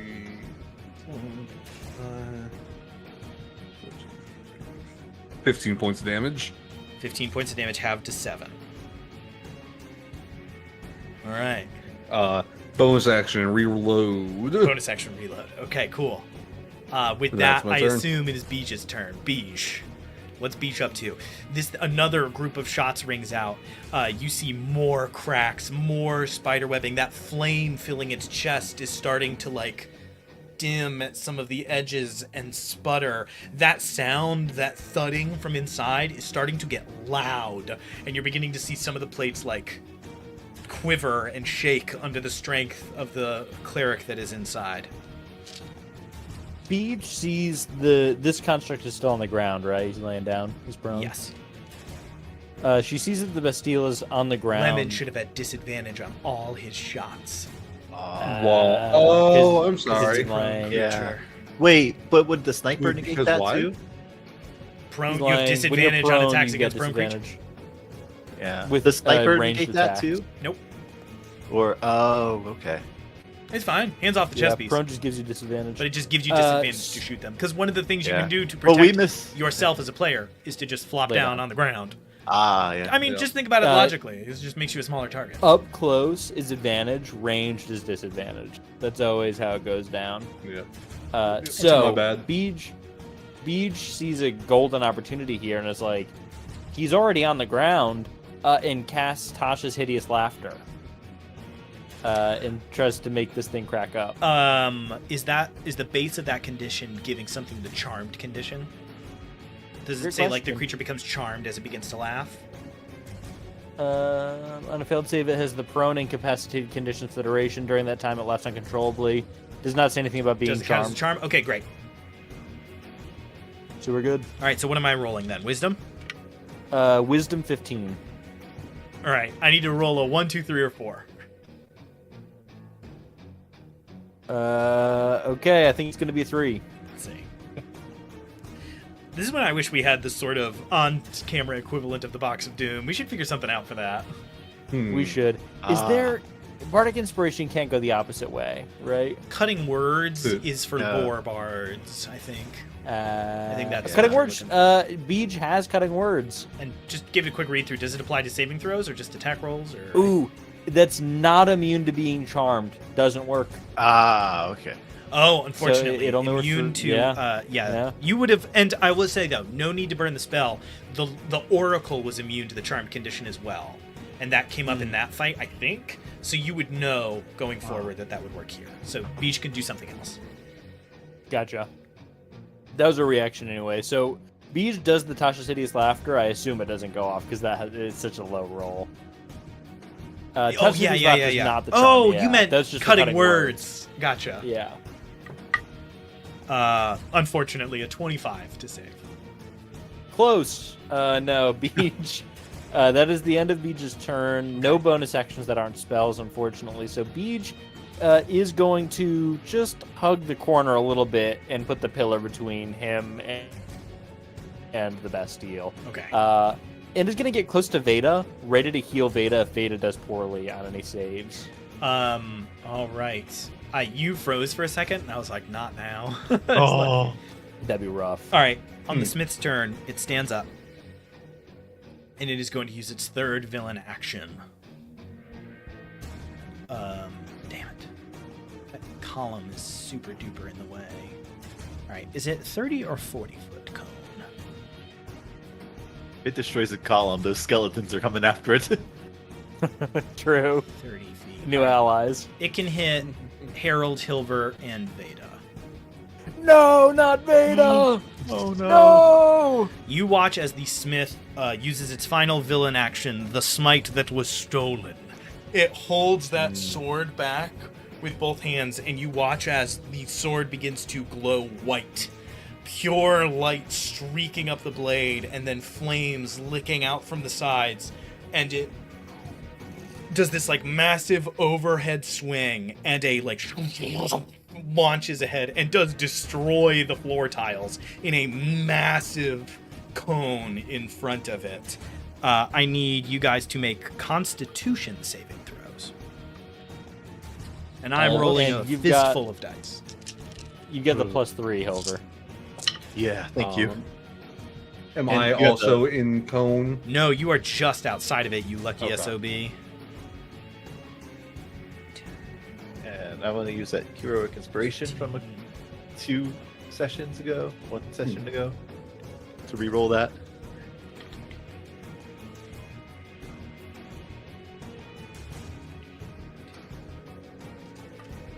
Okay. I'm going to add Beej's Bardic Inspiration to mine. Bardic Inspiration goes That on is a- saves. I believe so. Let me check.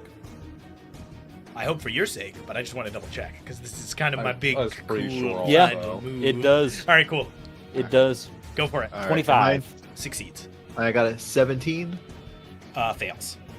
Ah, Veda automatically fails. Okay. Veda takes 1 death save fail.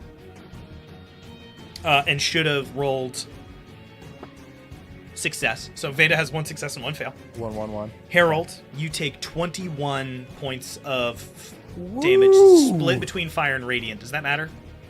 It doesn't. Okay. And Hilver, you take 42. All right, and what's the split for that? It is 22 fire, 20 radiant. Are you resistant to one of those? Radiant and necrotic. That's hilarious. So 32. And the Paladin isn't. Yeah. All right. And Hilver is on fire actively, is still burning, and some of the flames are white, radiant fire that is covering you. So there is more damage to come if you do not manage to snuff out those flames. And that is its villain action, not its action. Okay. Ooh. So, that's that. Looking back at the field, it's got its attacks. It's going to start with Hilver because Hilver looks pretty hurt. First sec is disadvantage. Disadvantage, huge. That works out. That works out. I like how our support, objectively, our control caster is Lemon the Gunslinger. Like, Just shooting people. Objectively, right? Uh-huh. Tell you Okay. what, if I'm getting And- shot at, I'm gonna be less focused on swinging my big weapon. That's for sure. And I broke my concentration on the bless. Also broke. I imagine. Okay, fair enough. Okay. 23 to hit Hilver, That hits. 14 points of damage.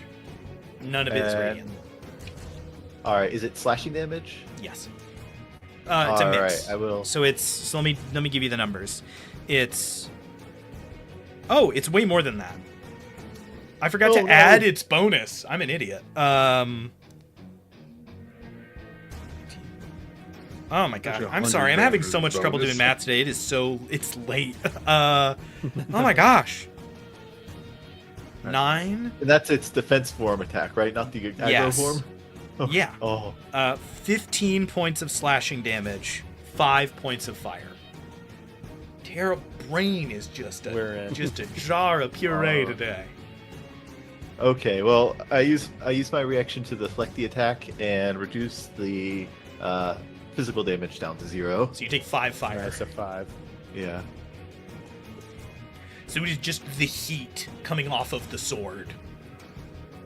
Yeah. And I don't know when the deflect attack, redirect attack. Do you know like if it says if you reduce the damage to 0, you can spend a focus point to redirect some of the attack's force. You took 5 But points of if fire it's- damage. Yeah, but like, can I still like redirect it if it's like a part, like if I'm like redirecting the physical part of it, or No. what? Okay. You would need to reduce the damage of the attack to 0. Yeah. All right. All right, so you're still up? Yeah. Okay, it attacks you again. Oh. Hands are a little singed. I respect your sacrifice here. I 22 honor that. points of damage. Sorry, 22 to hit. That hits. Okay.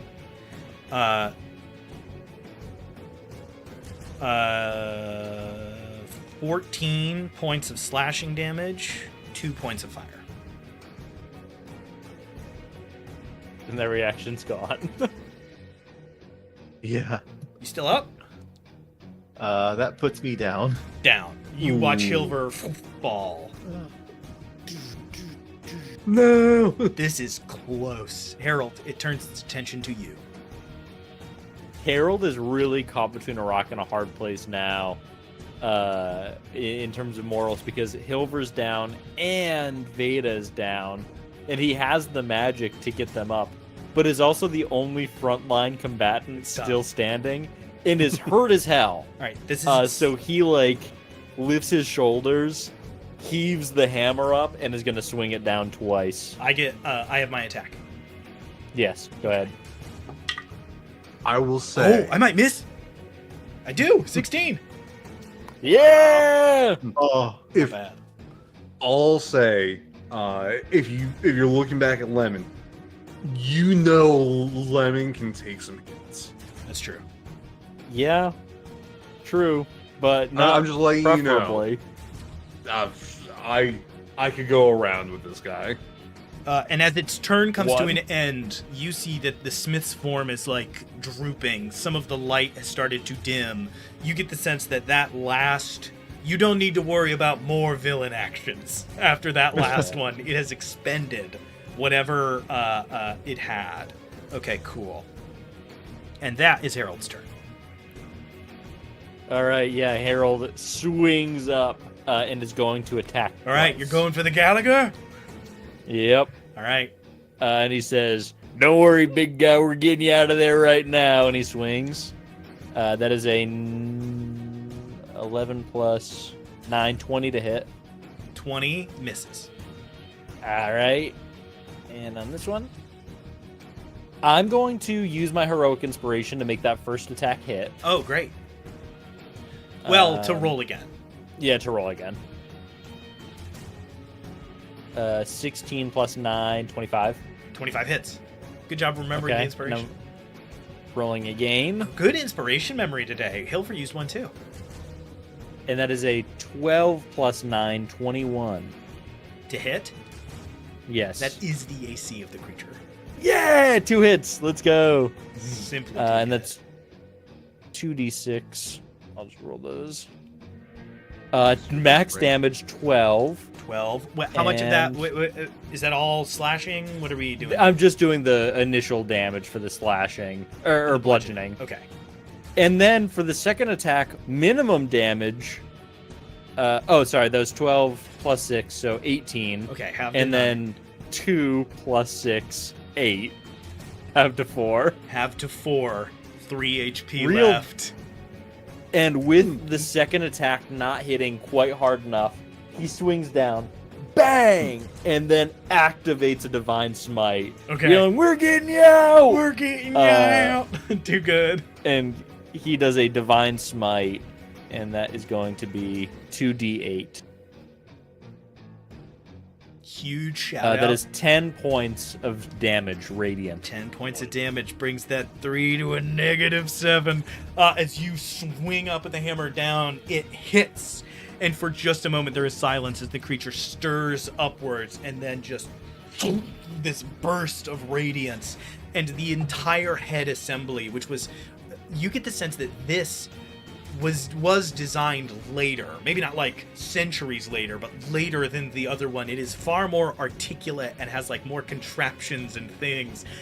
You watch as the head is shattered apart by this, sending pieces of metal flying, and the entire form falls down to the ground, and you begin to hear that same and you just watch a fist like out of the chest through that spider webbed plate as the figure inside starts to like wrench the doors open, and you see this massive fire Goliath. Not wasted away in the same way that Zariak was like thin and kind of like very thin at the wrist and needed to heal for like a very long time. You can see that this fire Goliath is heavily bleeding from where it had been impaled into this thing, but has pulled itself free and is like climbing out of the chest, screaming in giant. It also speaks common, but it's just yelling at the top of its lungs in giant eyes like a red blaze. Falls out and then immediately falls to its knees and falls unconscious on the ground. Seemingly, I want to be super clear, in death saves, definitely dying from bleeding from like dozens of stab wounds. But with that, we're going to stay in initiative order because we have a really important luck check coming up for L43. So Hilver, you are actually up before we get there. Hilver, the thing is defeated, but you are unconscious. So go ahead and make a death saving throw. A 12. 12. One success. Nice. You are still on fire. You take a fail. At the end of your Reds and turn, green. make a con save. Okay. Is that with disadvantage because he's unconscious? Actually, no.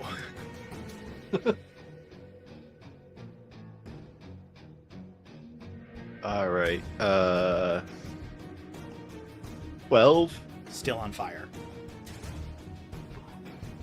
This is why we're not leaving initiative yet. We still got some things going on here in the space. All right. Top of initiative. Who wants to roll for L43? If you get a success, this situation stabilizes. If you don't, we are still in trouble. Stefan, you're all- technically next in Yeah. our I was- cycle. I was gonna say all three of us have them. Ethan, do you want to roll it? No, it's Oh not yeah, fun. we could. Okay. Stefan, it's you. If I had my way about it, I Alright. wouldn't even roll for the bad guys. I would just make you guys roll. Monster of the week, baby. All right. I did roll a 19. A 19? Nice. Okay, with that L43's third success, you hear more blasting, firing, and cutting coming from the room, and then you hear L43 go, ah, and start sprinting into this, like, labyrinth, and the creatures follow L43. Because My he's the gun. one that has sort of delved in deeper. With the natural 20, the little freaks would have shown up and put you out. So we missed out on that. Most importantly, with that third success, Harold, who's the highest passive perception? Is it Hilver? I'm unconscious. Oh, yeah. Mine's Is it 13? 13, and Beej is 13 as well. All right. Mine's also 13. A 13. Okay, then you would Yeah. all notice. I was going to pick the person with the highest, but fuck me, I guess. You all catch just the edge of the old, wrinkled, white-haired form of Calhoun Miller. He is down the hallway, but he is not in... He had this kind of, like, hunched, like, have a good time, like, pose at all times. You see Calhoun Miller straight-backed, head high, a bronze sword in one hand and a circular shield on his other, stalking in the direction L43 went. All right. L4, there's one of the things is coming after you. And with that, we are out of initiative, and you all have a moment to catch your breath as Calhoun goes after L43. We do still have some things going on, so I'm going to just say who wants to do what first. Veda is in death saves, Hilver is in death saves. I can stay in initiative and let us solve it, or we can... I think all of us jump at the same moment to start putting them out, Okay. so I don't think we need to. I was imagining because we have so much healing in the party that we wouldn't Yeah. really need to do it. Okay, so like everybody runs around. The only thing I needed to know is who's trying to put the fire on Hilver out. That should probably be Lemon, because Lemon doesn't have healing magic. Okay. I mean, yeah, sure. Yeah, I'm my. It's my cape of bellowing. I'm slapping on him.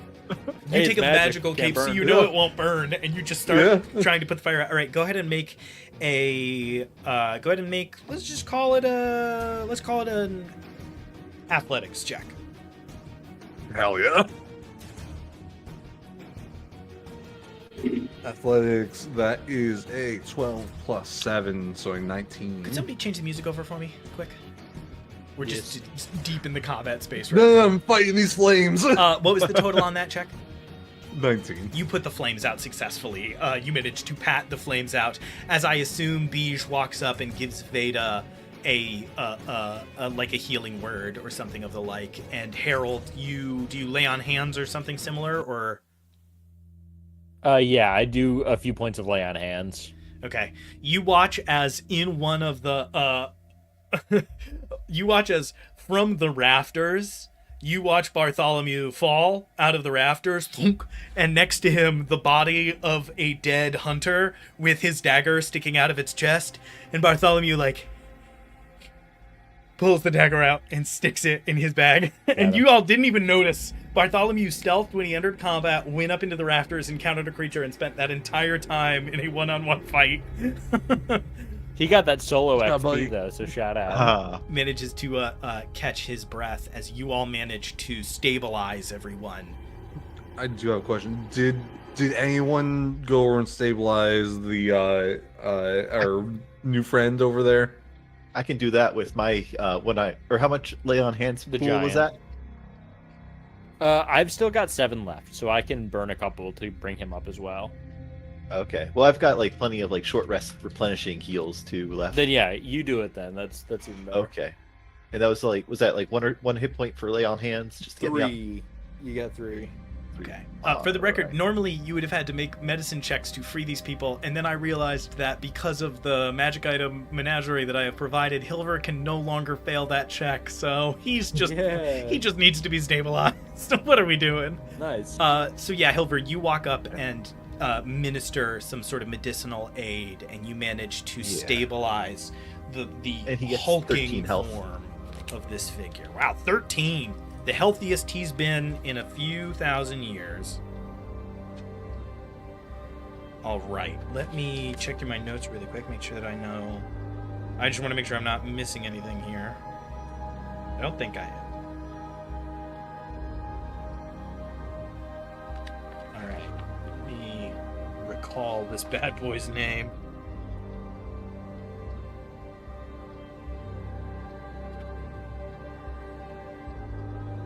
Mr. Giantborn. You manages to get their way up onto their knee, and you know that this minute I have it now.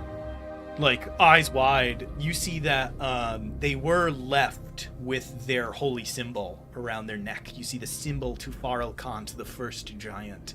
It is this like little image of an anvil, but the anvil is clearly just like a stone, like a large stone altar, but with a hammer sort of propped up atop it. They are sort of grabbing at it and are still speaking in giant, now looking around at you all. And you get the sense as they're like start to breathe, you see more of their wounds starting to kind of like stitch closed, and you get the sense that a cleric in general might fare better locked in a Bastille than a wizard does, because they can kind of sustain themselves every day and not waste away in the way that Zariak did. Is like still speaking in giant. And then, so who does what as this scene is kind of playing out? You've got Calhoun chasing after L43, you all in this room still pretty badly injured. What are we doing? All right. And can I both speak and understand giant with the mask? Yes, you can communicate, you just can't read. All right. I'll just be like, yeah, so as I'm giving him that hand of healing, I'll be like, welcome to your new freedom after the being bound in the Bastille. This is Harold over here in the heavy armor. He's the one who kind of like was in communication with you before and got you drumming out that beat of freedom. We're down in the ephemeral kind of layer right now. Your voice. Yes. Looking at Harold. He heard you like call out a few times. Tell him to please excuse me, but our friend is in danger, so I need to go run over there really quick. And Harold is going to go run after Alforth. You're going? I'm giving you, I'm also giving you, before you leave, 2 more, hands of healing. You like hit 2 pressure points and go, oh! Yeah. Wait, before you go! I put my hands on both your shoulders. If that's the case, then we're going to have to pause this scene while we follow Harold running. Yeah, and I give you 15 more healing. I'll chase after you too. Okay. It looks like you guys have the. I don't speak giant, so it seems like he has you begun guys to have some under speak control. common now that he knows that Harold is who he was speaking with before. You get the sense the giant knows common. He is speaking like I can't like improv it, but he's speaking like AULD, Old English a little bit. He's clearly speaking like a very antiquated form of common, but he is getting words you can understand. It's just really formal, and sometimes a couple of the words don't make sense to you, but most of it you can follow pretty well. As you go to run, he's like, hey, may luck guide your sails, as you like run off into the distance. And yours as well. All right, yeah, we've got friends over there.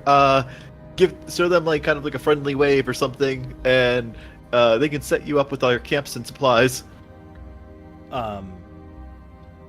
He does have some spell juice left. Do you look hurt, Harold? Harold with that heal is at 37 out of 68, so about 50% of the way there. 37 out of 30. Okay, cool. He will. Let's see. How much can he dish out here? Okay.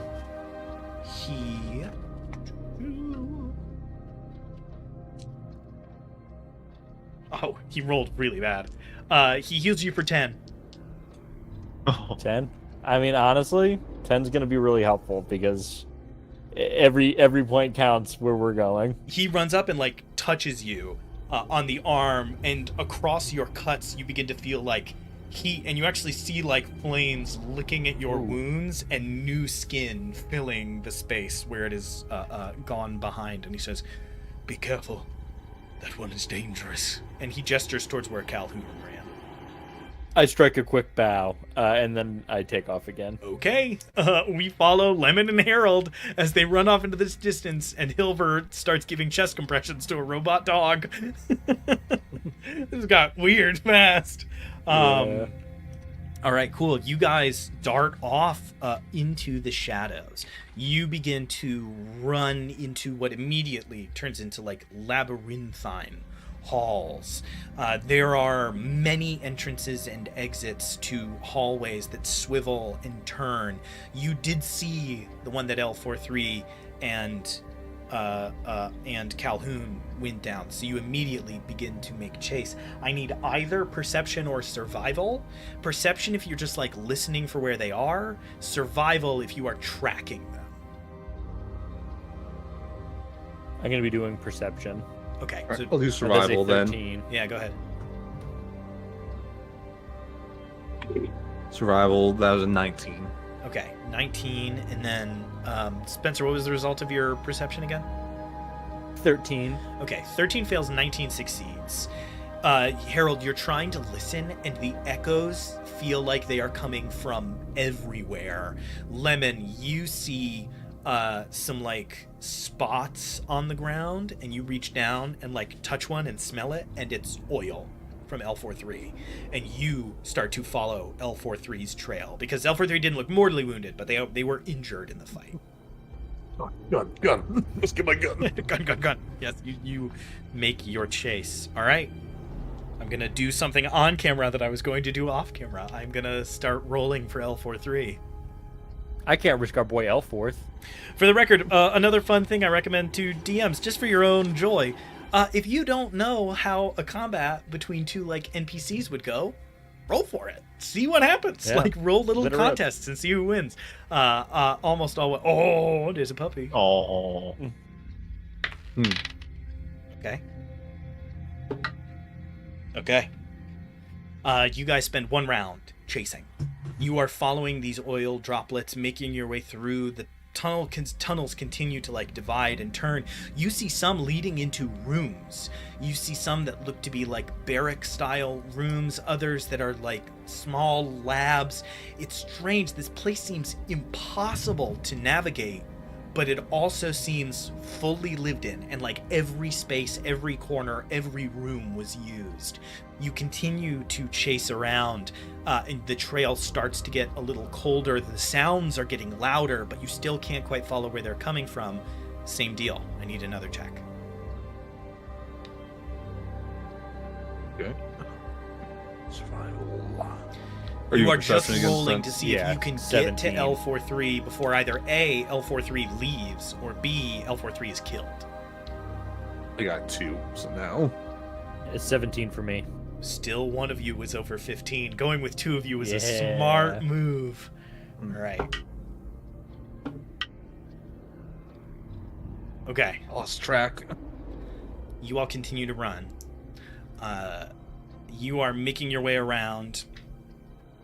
You take a series of like left and right, occasionally seeing these like distracting spaces off to the side, but you hold your focus and you keep moving. And the next thing that you find in the hallway is L43's right arm with the sword still gripped in it. But in the distance, you still hear firing. You still hear the gun going off. So L43 was desperately injured. Calhoun rolled a nat 20. But Dang. L43 is still alive because that's how the balance of like the back and forth has worked out. One more set of checks to see if you can keep the trail going. I'll give you advantage because you've found L43's arm. Can I grab I the sword also? Oh yeah. Yeah. I think probably after like getting Veda like stabilized, I'd probably tell Beej that we should leave Veda here for them to get some rest and probably follow them along. And I will say, Lemon, you've heard countless legends that when drones die, their body parts vanish, their weapons vanish with them. This means L43 is still alive. You've also found an interesting loophole. If you could just like chain L43 up, this sword would stick around, I guess.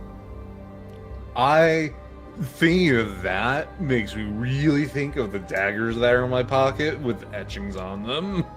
I have very similar. I got a 17. 17? And I got a Survival. 19. Okay, good. You guys keep going. As you turn one of the final corners, I'm going to roll a check. And L43 can only fail one more time. So you will maybe arrive at the final moments of L43's life. We'll see. Bad roll for Calhoun. There's a chance. Worst for Al. And a good roll. You come around the corner. And you see two figures.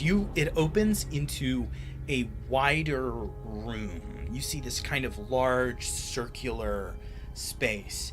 And sure enough, this maybe is not that surprising. You accidentally did this, Levin, and I'm very proud. You kind of called it. You just said, it reminds me of the daggers. And as you turn the corner into this labyrinthine hallway, it opens into a huge circular room. At the center, there is a circular, not quite altar, just like this raised stone kind of dais. And at the center of it, you can see some pretty brightly glowing magical agent. You don't know what it is, some crystal, some gem. You would need to investigate it further. Covering the walls are weapon racks. Swords, bows, daggers, more than you've ever seen in one place. Enough to fill the hands of an army. And all full. And those runes on them brightly glowing. And some of them you can watch as like other areas where people are fighting the Votai and trying to maybe bring the weapons up top, or they drop them instead of managing to keep a hold of them like you have. You see daggers reappearing on the walls. At the center of the room, near the crystal, his back leaned up against the stone, you see L43 with only one arm, gun raised, firing, and Calhoun Miller sprinting across the space, shield in front of him, closing the gap. I need you two to roll initiative.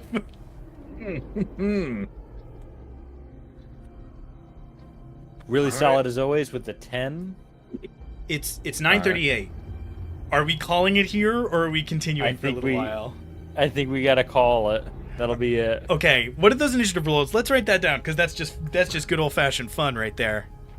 19. A 10. Okay. 19 for Lemon. A 10 for Harold. I will say, as we were walking into this, I do want to cast a quick spell. Okay. It's just Blade Ward on myself. A little cantrip before we get this going. Okay.